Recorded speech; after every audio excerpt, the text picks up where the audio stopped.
मसीह की फिर एक बार और प्रभु के चरणों में हम वचन लेख आने के लिए प्रभु हमें सहायता किया है। ऑनलाइन डिवोशन प्रोग्राम के लिए मैं आप सबको स्वागत करता हूँ। फिर एक बार आगे प्रसुलिया वचन में सीखने के लिए परमेश्वर ने हमें अवसर देता है, इसलिए परमेश्वर को धन्यवाद करें। पिछले दिनों में वचन हम सीख के आए हैं, इसलिए हालेलुया उसमें हम देख रहे थे, मुझे प्रभु प्रभु कर कर पुकारने वाला नहीं, परंतु प्रभु की इच्छा के अनुसार चलने वाला आज में प्रवेश करेंगे कर कर उसमें हमने देखा है जो स्वर्गीय पिता की इच्छा करने वाला ही स्वर्ग आज में प्रवेश करेंगे कर कर लिखा है। इसके अनुसार जो स्वर्गीय पिता की इच्छा क्या है कर कर हमें देख रहे थे परमेश्वर और लिया, क्योंकि उसमें पहला थिस्सलुनीकियों की पत्री वो हम पढ़ के आए थे। और पहला थिस्सलुनीकियों की पत्री उसकी 5, 17, 18 और आयत हम पढ़ने के समय हम देख सकता है प्रभु का योजना हमारे जीवन में क्या है। हालेलुया, उसका इच्छा क्या है उसमें हम देखा था। उसका प्रेस रोल लिया। पहला थिस्सलुनीकियों की पत्री 5 का 16, 17, 18 सदा आनंदित रहो। इसी विषय में जो पिछले क्लास में हम देख रहे थे, हमें सदा आनंदित रहना है। जो कष्ट में भी परेशानी में भी हम आनंद रहने के लिए परमेश्वर चाहता है। हमारे स्वर्गीय पिता की इच्छा है हम हमेशा आनंदित रहना है कर में देखा था। अभी उसकी जो 5 की जो 17 आयत पढ़ने के समय हम देख सकता है, उसमें दूसरा निरंतर प्रार्थना में लगे रहो। हालेलुया, परमेश्वर यही चाहता है निरंतर प्रार्थना में हमें लगे रहना। क्यों निरंतर प्रार्थना में हमें लगे रहना है प्रभु के वचन में हमें अभी सीखेंगे। क्यों हम निरंतर प्रभु का साथ संगति में हम बने रहे। जो प्रार्थना में लगे रहे इसका मतलब है हमारे विनती हम परमेश्वर के हाथों में हम सौंपता है, उसकी नजदीक हम देता है। उसके लिए प्रभु हमें सहायता करने के लिए उसके हाथ में हम अपने आप को समर्पण करते हुए निरंतर हम प्रार्थना में लगे रहना है। इसलिए हर बात पर हम क्या करना है, प्रार्थना में लगे रहने के लिए, क्योंकि उसके वचन को हम पढ़ने के समय हम देख सकता है यीशु मसीह ने भी खुद हालेलुया जो चेले लोगों को कहा था, क्योंकि इसके लिए मत्ती सुसमाचार में 26 का हालेलुया आयत 41 आयत पढ़ने के समय हम देख सकता है, जागते रहो और प्रार्थना करते रहो कि तुम परीक्षा में ना पड़ो। आत्मा तो तैयार है परंतु शरीर दुर्बल है। ये शरीर दुर्बल है, आत्मा तो जो मजबूत है, परंतु आत्मा तो तैयार रहता है, परंतु ये शरीर हमें उस करने के लिए नहीं देता है। इसलिए हम निरंतर जागते रहे और प्रार्थना करते रहे कि तुम परीक्षा में ना पड़े। हम ये संसार में रहने के समय बहुत परीक्षाएं हैं हमारे जीवन में आ जाता है, क्योंकि आत्मिक जीवन में हम रहने के आत्मिक उन्नति पाते हुए आगे चलने के समय बहुत ऐसे ही घटनाएं हमारे जीवन में आ जाता है। जो ये संसार ये हमारा शरीर ये मिट्टी का शरीर है, इसलिए बहुत परीक्षाएं हमारे जीवन में आ सकता है। इसलिए उसके हमें बचने के लिए हम और नजदीक परमेश्वर के नजदीक हम रहते हैं, आत्मिक आगे बढ़ते हमें चले जाएगा तो आगे परीक्षाएं हमारे जीवन से कम हो जाएगी। इसलिए यीशु मसीह ने भी खुद उससे कहा है, चेलों से कहा है क्या है, जो प्रार्थना करते रहो कि तुम परीक्षा में ना पड़े। वैसे प्रार्थना के विषय में हम कुछ आयतन पढ़ने के समय हम देख सकता है, क्योंकि हमारा एक विश्वासी का सबसे महत्वपूर्ण एक भाग है हम प्रार्थना करते रहना है, प्रार्थना में लगे रहना है। क्यों हमें ये संसार का कुछ चीज पाने के लिए नहीं, हम आत्मिक उन्नति पाने के लिए हमारे हर जरूरतों को हमें पूरा करते हुए, हमारे जो पापों को हम क्षमा मांगते हुए प्रभु के चरणों पर समर्पण करते हुए हमें प्रार्थना करना है ऐसे विषयों के बारे में। इसलिए मत्ती सुसमाचार में हम आएगा तो हमें देखे 7 की 7 आयत पढ़ने के समय उधर अलिया यीशु मसीह ने खुद कहा है, मांगो तो तुम्हें दिया जाएगा, ढूंढो तो तुम पाओगे, खटखटाओ तो तुम्हारे लिए खोल जाएगा, क्योंकि जो कोई मांगता है उसे मिलता है, और जो ढूंढते हैं वो पाते हैं, और जो खटखटाता है उसके लिए खोला जाएंगे।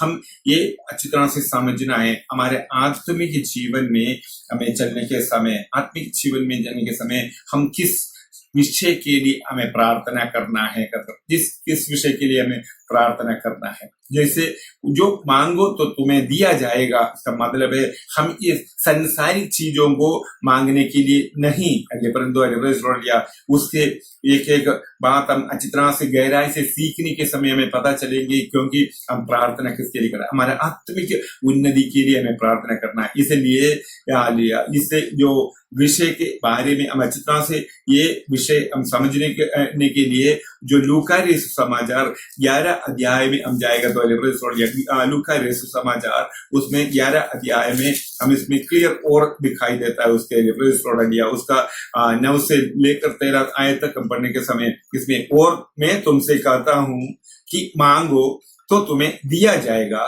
ढूंढो तो तुम्हें पाओगे, खटखटाओ तो तुम्हारे लिए खोला जाएगा, क्योंकि जो कोई मांगता है उसे मिलता है, और जो ढूंढता है वो पाता है, और जो खटखटाता है उसके लिए खोला जाएगा। तुम में से ऐसा कौन पिता होगा कि जब उसका पुत्र रोटी मांगे तो उसे पत्थर दे, या मछली मांगे तो मछली के बदले उसे सांप दे, या अंडा मांगे तो उसे बिच्छू दे। अथा 13 आयत में क्लियर, अथा जब तुम बुरे होकर अपने बच्चों को अच्छे वस्तुएं देना चाहते हैं तो स्वर्गीय पिता अपने मांगने वाले को पवित्र आत्मा क्यों ना देंगे।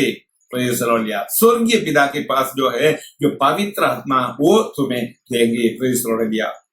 जो इस विषय के बारे में क्लियर उसमें लिखा है, जो संसार के जो पिता के पास अपने पुत्र लोग जो जाकर मांगेंगे, वो मांगने के अनुसार उनको जो चीज देंगे, तब इसे क्लियर लिखा है, जब तुम बुरे होकर अपने बच्चों को अच्छे वस्तुएं देना जानते हो, जो मांगता है उसे अच्छे वस्तुएं वो देना मांगते हैं, तो स्वर्गीय पिता अपने मांगने वालों को पवित्र आत्मा क्यों ना देंगे। हालेलुया, हमें पवित्र आत्मा क्यों ना देंगे, पवित्र आत्मा के लिए। इसलिए ये जो विषय हमें अच्छी तरह से समझना है, हम ये संसारिक चीजों के लिए मांगने के लिए लिखे हुए नहीं है।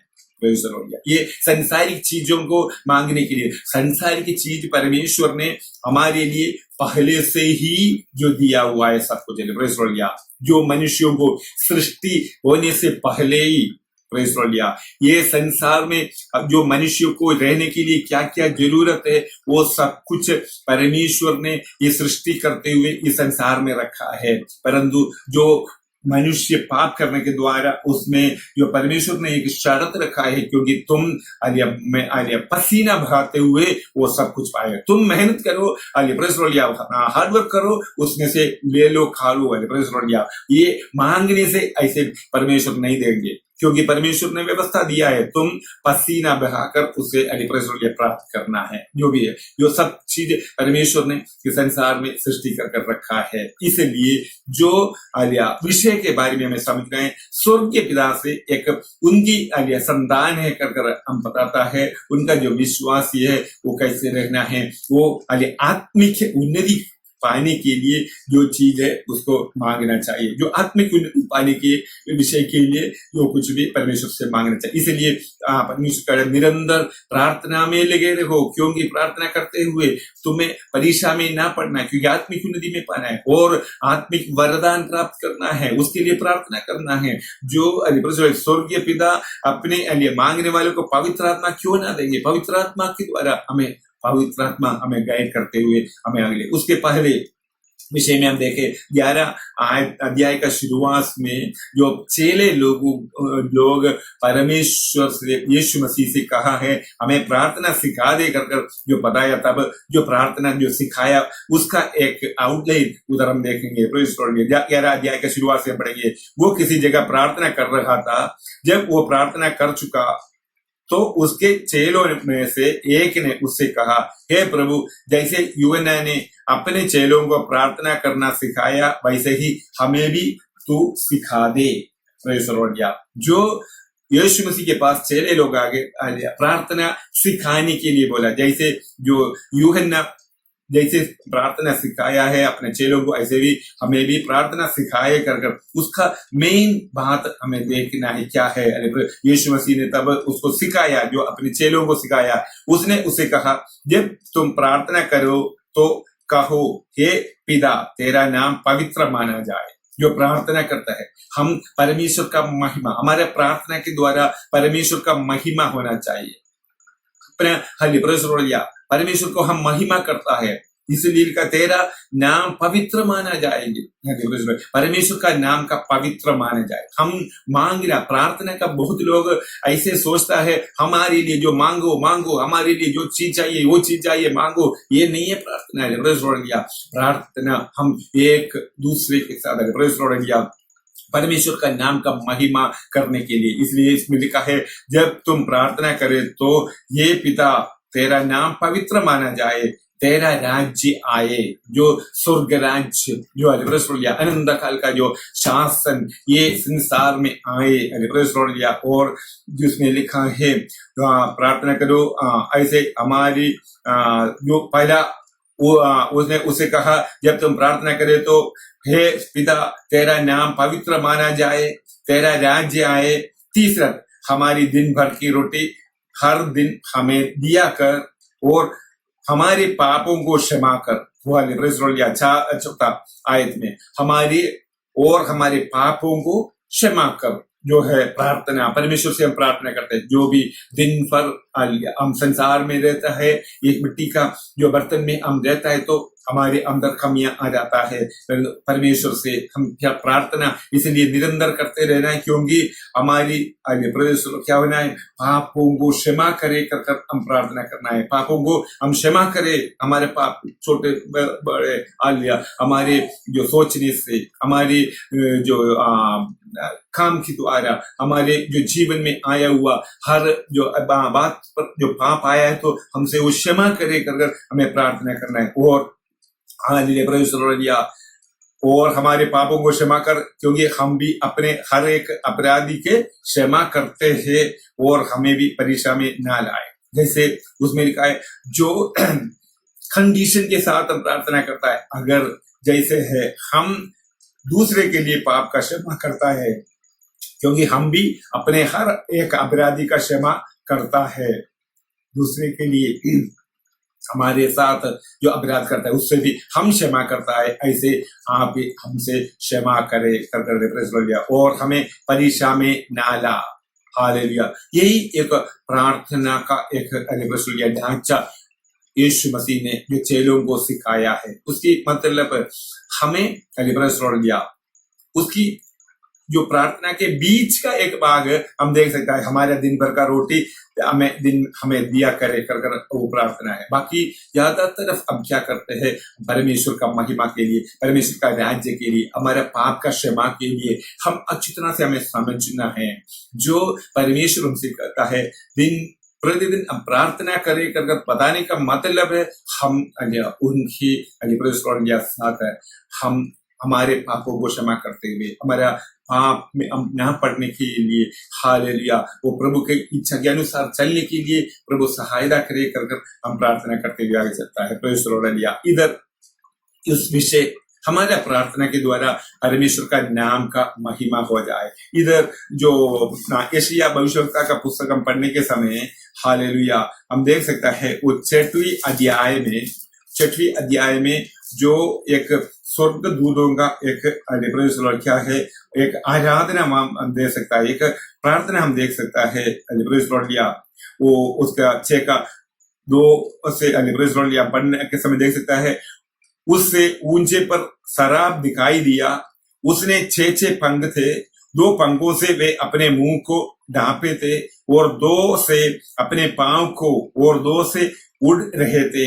वे एक दूसरे से पुकार कर कह रहे थे, सेनाओं का यहोवा पवित्र है, पवित्र है, पवित्र है, सारी पृथ्वी उसके तेज से भरपूर है। Praise the Lord, hallelujah. इधर वो साराफ लोग प्रार्थना करते हुए आराधना करता है, क्या कर रहा है उसे इधर हम देखें, वो प्रार्थना करे, हमें कुछ चाहिए कर प्रार्थना नहीं कर रहे हैं, वो आराधना इसलिए कर रहा है, वो अपने आप को, जो परमेश्वर को हम देख नहीं सकता उसके अनुसार, वो दो पंखों से अपने मुंह को ढांपते हुए और दो पांव से अपने पैरों को ढांपते हुए, दो पंखों से उड़ते हुए वो क्या कह रहे थे, प्रेज़ द लॉर्ड, वे एक दूसरे से पुकार पुकार कर कह रहे थे, एक दूसरे से, जो अलग अलग सराफ है वहां, उसमें से एक दूसरे से पुकार पुकार कर कह रहा था, हालिया क्या कह रहे थे, परमेश्वर जो सेनाओं का यहोवा पवित्र पवित्र पवित्र है।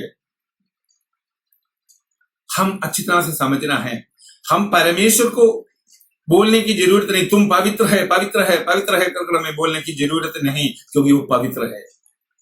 जो हमारा कर्तव्य है, हमारे प्रार्थना के द्वारा हम अपने एक दूसरे से बोला, ये परमेश्वर पवित्र है पवित्र है पवित्र है कर उनका महिमा, परमेश्वर का महिमा होता है, जो स्वर्गीय पिता की महिमा उसके द्वारा होता है। हम दूसरे को बोल देता है हमारा स्वर्गीय परमेश्वर पवित्र है, हम हमारे परमेश्वर से तुम पवित्र है कर बोलने की जरूरत नहीं। बहुत जो बाकी लोग भी हम देख सकता है, वो परमेश्वर तुम पवित्र है तुम पवित्र है तुम पवित्र है कर बोले, उससे परमेश्वर पवित्र है हमें बोलने की जरूरत नहीं, परंतु हम दूसरे को बोलना है, हमारे साथ वाले को बोले अरे परमेश्वर पवित्र है। ये इधर क्लियर लिखा है, एक दूसरे से पुकार पुकार कर कह रहे थे, एक सारा दूसरे से पुकार पुकार कर कह रहे थे परमेश्वर पवित्र है।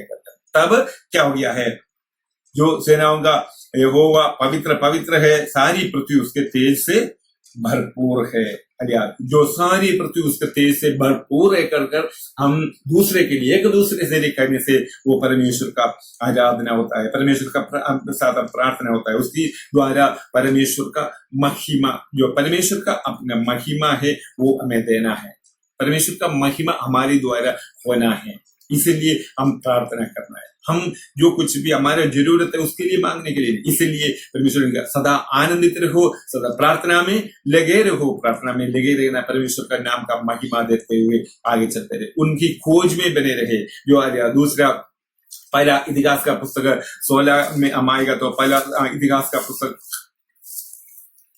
धन्यवाद, पहला इतिहास 16 अध्याय में उसका 11 आयत में 16 का 11 में हम पढ़ने के समय देख सकता है, उधर लिखा है यहोवा और उसकी सामर्थ की खोज करो। हालेलुया, वो है जो पुराना नियम में आप देखे, यहोवा और उसकी सामर्थ की खोज करो, उसकी दर्शन के लिए लगातार खोज रखो। वो उसका खोज में रहता है, वही प्रार्थना होता है। हालेलुया, उसके और उसकी सामर्थ को खोज करो, परमेश्वर का जो सामर्थ को हम खोज करते हुए उसमें हम प्रार्थना करते हुए उसका नजदीक, उसकी सामर्थ को हमें खोजते हुए उनको नजदीक आता है, उसके दर्शन के लिए लगातार खोज करो। हालेलुया, उसके लगातार हम खोज में रहते हैं। हालेलुया, इसलिए हम अच्छी तरह से समझना है, जो परमेश्वर का नजदीक हमें पहुंचने के लिए हम खोज में लगे रहते हैं। हालेलुया, होशे का पुस्तक में हम आएगा तो उसमें भी हम देख सकता है, होशे का पुस्तक 14 का 2 में उसमें लिखा है, 14 का 2 में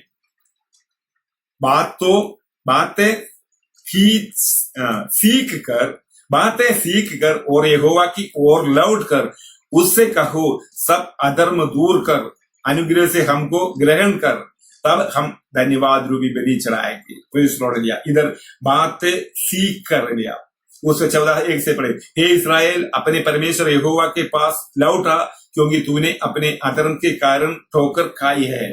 जो हम हमारे विषय में हम समझना है, हम हमारे अधर्म के कारण हम ठोकर खाया है, तो इसलिए हम निरंतर प्रार्थना में लगे रहने के लिए परमेश्वर कह रहे हैं, क्योंकि उस बातों को हमें सीख कर और यहोवा की ओर लौट कर उसे कहे, सब अधर्म हमें दूर करे कर हम प्रार्थना करता है, प्रभु हमारे अधर्मों को आप दूर करें, हमारे अधर्मों को आप दूर करें, हमें आपका नजदीक क्या है, हम अनुग्रह से हमको ग्रहण कर लिया, हम अनुग्रह से हमें ग्रहण करे कर हमें प्रार्थना करना है, वही हमारा प्रार्थना होना चाहिए। इसलिए हमें जितना से समझना है, जैसे जो परमेश्वर का वचन हम पढ़ने के समय हम देख सकता है लूका का 18 का लूका समाचार 18 में भी हम आएंगे तो हम देखेंगे, क्योंकि पहला आयत में लिखा है जो यीशु मसीह ने एक दृष्टांत जो परमेश्वर के चेले से कहा, फिर उसने इनके विषय में कि नित्य प्रार्थना करना और